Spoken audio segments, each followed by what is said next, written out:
अस्सलाम वालेकुम Doctor Village, this is Mohammad Anas Masood और आज हम आपके लिए होंडा सिविक 7 जनरेशन का ऑनर्स रिव्यू लेके हैं। ये एक स्टैटिक कार है।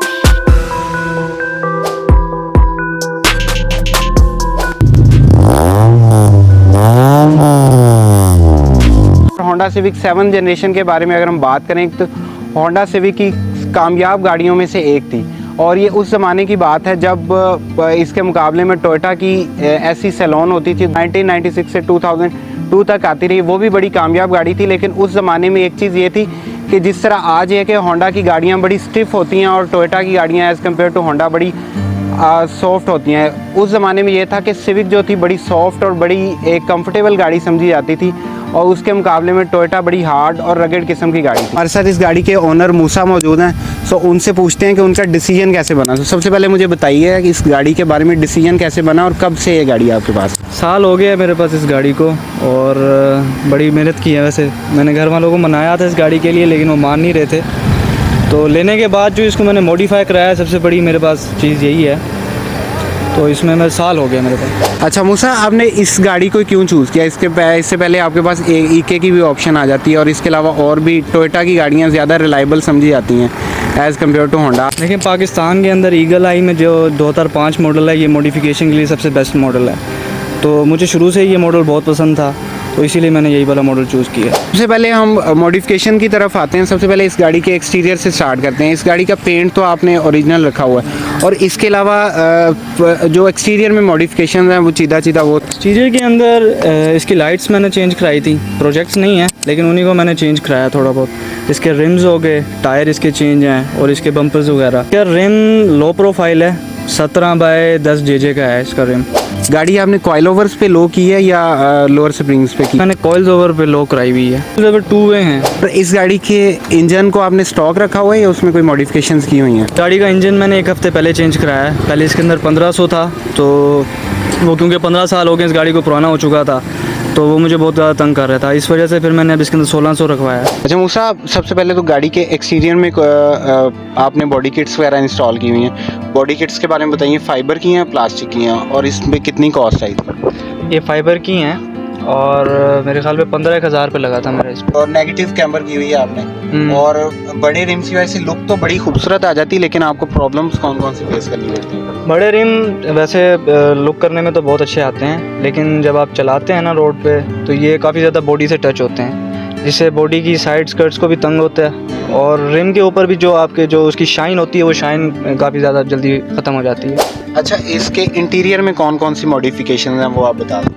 इंटीरियर में वैसे ये जितनी पुरानी गाड़ी है तो इसमें ये टेप वगैरह थी, तो ये LCD हमने लगवाई है इसमें। और ये मैंने इसमें हैंडल चेंज कराया, व्हील नॉब है और हैंडल ये रिमूवेबल हैंडल है जी। ये इसमें एयर प्रेस भी लगा हुआ है। अच्छा, तो आप हाँ, ये वैसे ड्राइविंग में नहीं करना चाहिए। मैं सबको ये कहूँगा कि ड्राइविंग करते वक्त आप बिल्कुल भी इसको इस्तेमाल ना करें।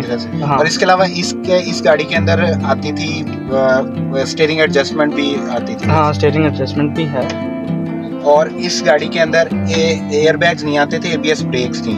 और इसके अलावा इसका एग्जॉस्ट कौन सा इंस्टॉल है? स्ट्रेट पाइप है या दूसरा है और कौन सा है? एग्जॉस्ट पहले मेरा था कट ऑफ वाला। कट ऑफ की वजह से जो उसका व्हील नॉब था, जो उसका वॉल था, वो काफ़ी ज़्यादा तंग करता था क्योंकि वो पाइप के साथ टच होता था। तो इसकी वजह से मैंने उसको चेंज करा के स्ट्रेट पाइप के साथ करा दिया। तो जो मेरा एग्जॉस्ट है वो है HKS का है और 1.0 है। अच्छा, इस गाड़ी की फ्यूल एवरेज कितनी आती है आपको सिटी और लॉन्ग पे? फ्यूल एवरेज का I am not confirmed, but लेकिन जब ये इसका एग्जॉस्ट नहीं लगा हुआ था तो इसकी फ्यूल कंजप्शन बहुत लेवल थी।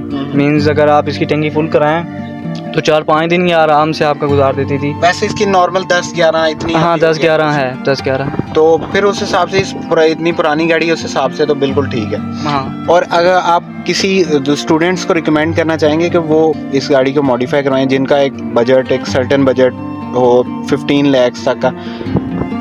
मैं ये कहूँगा जिनका बजट कम से कम भी, अब तो इस टाइम ये गाड़ियाँ वैसे महंगी हो चुकी हैं, जिनका 10 से 15 लाख है उनके लिए ये गाड़ी बिल्कुल सूटेबल है। तो लेकिन गाड़ी देख के लें, तो क्योंकि जब मैंने ली थी तब मुझे भी इतना पता नहीं था, तो मुझे इसका बहुत सारा काम कराना पड़ा था। लेकिन अगर जो लड़कों के लिए ये गाड़ी बहुत सूटेबल है और लुक वाइज भी बहुत अच्छी लगती है, चीज़ें इसकी जितनी मार्केट में सस्ती भी बहुत ज़्यादा हैं, इजीली अवेलेबल है। अवेलेबल है, हाँ अवेलेबल है। अच्छा मूसा, आपने ये गाड़ी कितने की ली थी और आप टोटल ये जो मॉडिफिकेशन की कितनी कॉस्ट आई है? देखें, ये मैंने ली थी 8 लाख की ली थी, मैंने कराची से ली थी ये, और इसके ऊपर मेरा अब तक 3 से 4 लाख लग चुका है। अच्छा, और टाइम कितना लगा है?